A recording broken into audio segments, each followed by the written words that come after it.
Hello, I'm Muriel, Mayor of Washington, D.C. The story of our nation's capital is a story of reckoning. It was here that John Lewis and Dr. King spoke on the steps of the Lincoln Memorial. It was here that millions of women and men flooded the streets for the Women's March. It was here that just weeks ago, Americans donned face masks and safely and peacefully protested the death of George Floyd. But while we were peacefully protesting, Donald Trump was plotting.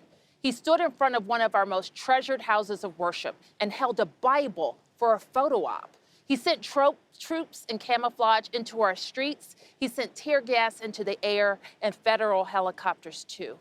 I knew if he did this to D.C., he would do it to your city or your town. And that's when I said enough. I said enough for every Black and brown American who has experienced injustice. Enough for every American who believes in justice. But I said enough for another reason too.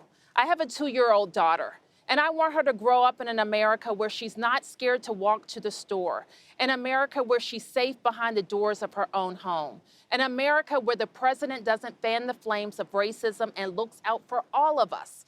So I created Black Lives Matter Plaza right behind me as a place where we could come together to say enough.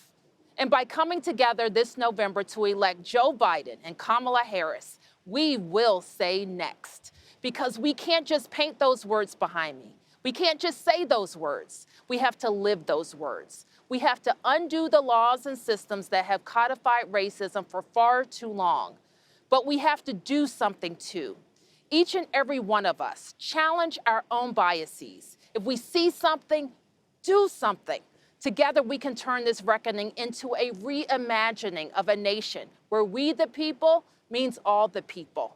There were a few people who stood on this very balcony as thousands of people peacefully protested in this city.